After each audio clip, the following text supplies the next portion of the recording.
आज हम उस पूरे जादू को समझने वाले हैं कि आखिर ये modern cloud applications real world में एक साथ काम कैसे करते हैं। हम सभी इंटरनेट पर लगे रहते हैं, है ना? पर इसके पीछे की तकनीक किसी रहस्य से कम नहीं लगती।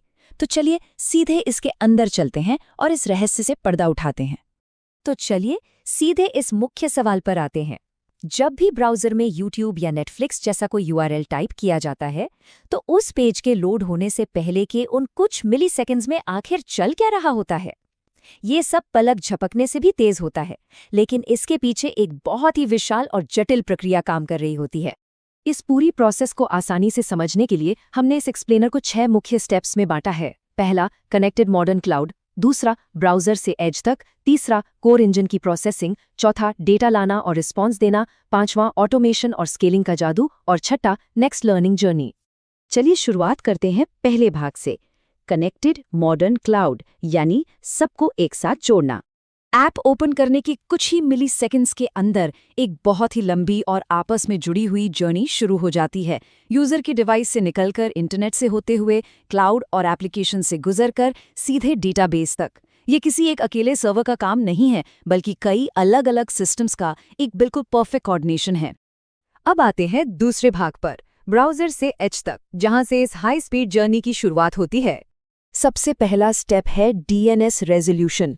असल में सर्वर सिर्फ नंबर्स की भाषा समझते हैं, यानी IP एड्रेस। तो DNS यहाँ इंटरनेट की फ़ोन बुक की तरह काम करता है।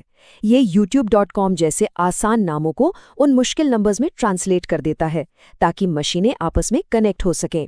ये ट्रांसलेशन सबसे क्रूशल पहला कदम है, और ये एक रिक्वेस्ट की फिजिकल जर्नी को दर्शाता है। डिवाइस से शुरू होकर लोकल ISP राउटर्स से गुजरते हुए सिर्फ 50 मिलीसेकंड में ग्लोबल नेटवर्क्स को पार करना, और फाइनली 100 मिलीसेकंड के अंदर क्लाउड इंफ्रास्ट्रक्चर तक पहुंच जाना। मतलब दुनिया के एक कोने से दूसरे कोने तक की उड़ान, वो भी कुछ ही पलों में। मेन एप्लीकेशन तक पहुंचने से पहले ही रास्ते में एक CDN इस रिक्वेस्ट को कैच कर सकता है। अब क्योंकि इमेजेस और वीडियोस काफ़ी हेवी फाइल्स होती हैं, इसलिए उन्हें मेन सर्वर से भेजने के बजाय CDN उन्हें ज्योग्राफिकली सबसे करीबी सर्वर पर स्टोर करता है और वहीं से सर्व कर देता है। इस ट्रिक से दुनिया भर में बफरिंग और लेटेंसी लगभग खत्म हो जाती है। आगे बढ़ते हैं तीसरे भाग की तरफ, कोर इंजन की प्रोसेसिंग, यानी आने वाले भारी ट्रैफिक को हैंडल करना। अब एक साथ आने वाले लाखों रिक्वेस्ट के बोझ तले सर्वर दब ना जाएं, इसके लिए लोड बैलेंसर एक ट्रैफिक पुलिस वाले की तरह बीच में आता है। ये क्या करता है कि हर एक रिक्वेस्ट को किसी अवेलेबल और सही सर्वर पर भेज देता है, ताकि पूरे सिस्टम की स्पीड और रिलायबिलिटी बरकरार रहे। तो यहाँ सबसे इम्पॉर्टेंट बात यह है कि अब ये रिक्वेस्ट कुबरनेट्स को सौंप दी जाती है। कुबरनेट्स एक ऑर्केस्ट्रेशन टूल है जो उन कंटेनर्स के क्लस्टर्स को परफेक्टली मैनेज करता है जहां असली एप्लीकेशन कोड रखा होता है। ये सिर्फ ट्रैफिक मैनेज नहीं करता, बल्कि सेल्फ हीलिंग भी है। मतलब अगर कोई कंटेनर किसी वजह से क्रैश हो जाए, तो ये तुरंत अपने आप एक नया कंटेनर स्टार्ट कर देता है। है ना कमाल की चीज? अब चलते हैं चौथे भाग पर, डेटा लाना और रिस्पॉन्स देना, यानी माइक्रो सर्विसेज का असली काम। कंटेनर के बिल्कुल अंदर मेन एप्लीकेशन बैकएंड सर्विसेज से बात करने के लिए APIs का यूज करती है। इसे माइक्रो सर्विसेज आर्किटेक्चर कहते हैं। बेसिकली एक बड़े काम को छोटे और इंडिपेंडेंट हिस्सों में बांट देना। यहाँ अलग अलग सिस्टम्स एक टीम की तरह काम करते हैं। कोई ऑथेंटिकेशन संभालता है, कोई प्रोफाइल डेटा, तो कोई पर्सनलाइज्ड रिकमेंडेशंस। उन रिकमेंडेशंस या प्रोफाइल डेटा को लाने के लिए बैकएंड सीधा डेटाबेस में डाइव करता है। अब जो स्ट्रक्चर्ड डेटा है, जैसे यूजर प्रोफाइल और ऑर्डर्स, उन्हें एक फाइलिंग कैबिनेट की तरह SQL डेटाबेस में रखा जाता है। दूसरी तरफ वॉच हिस्ट्री या कमेंट्स जैसी फ्लेक्सिबल और लगातार बदलने वाली मैसिव इंफॉर्मेशन को एक ओपन बकेट की तरह NoSQL डेटाबेस में डाला जाता है। एक बार जब जरूरी डेटा मिल जाता है, तो बैकएंड एक रिस्पॉन्स पैकेज करता है और उसे ठीक उसी चेन से वापस भेज देता है। API से लोड बैलेंसर, फिर इंटरनेट और फाइनली ब्राउज़र तक, जहां वेब पेज रेंडर होता है। और सबसे हैरान करने वाली बात, ये सब कुछ सिर्फ चंद मिलीसेकंड्स में पूरा हो जाता है। पांचवा भाग है ऑटोमेशन और स्केलिंग का जादू, जो हमेशा पर्दे के पीछे चलता रहता है। जब रिक्वेस्ट अपनी एक सिंपल सी जर्नी पूरी कर रही थी, तब बैकग्राउंड में कंटिन्यूअस ऑटोमेशन के जादू की एक पूरी दुनिया काम कर रही थी।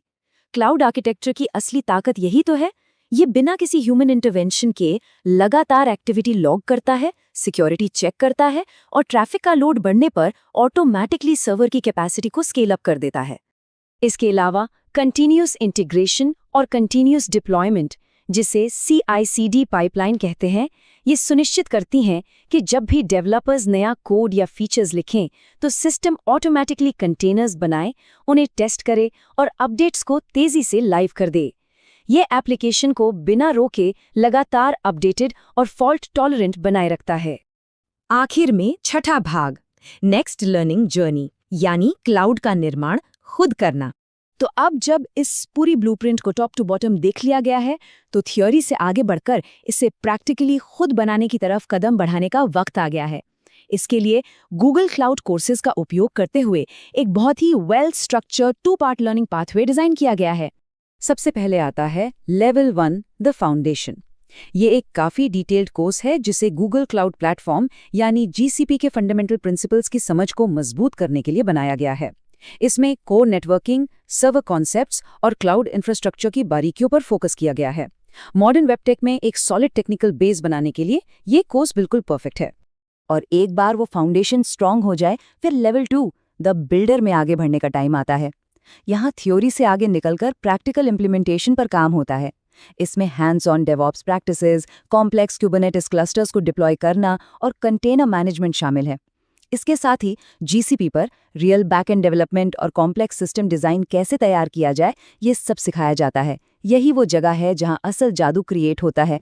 तो याद रखिए, जब भी इंटरनेट पर YouTube या कुछ भी ओपन किया जाता है तो DNS सर्वर ढूंढता है, CDN कंटेंट डिलीवर करता है, लोड बैलेंसर्स ट्रैफिक डिस्ट्रीब्यूट करते हैं, क्यूबरनेट्स मैनेज करता है और APIs डेटाबेस से कनेक्ट होते हैं। ये पूरी सिम्फनी बिल्कुल सीमलेसली चलती है, जो इस मॉडर्न आर्किटेक्चर की अपार शक्ति को साबित करती है। अब मॉडर्न क्लाउड की ये ब्लूप्रिंट बिल्कुल क्लियर है, फाउंडेशन का बेसिक नॉलेज भी मिल चुका है। अब बस एक ही सवाल बचा है, लेवल 1 की तरफ वो पहला कदम कब उठाया जाएगा और वेब के फ्यूचर का निर्माण कब शुरू होगा। इस कमाल के एक्सप्लेनर में साथ जुड़े रहने के लिए बहुत बहुत शुक्रिया।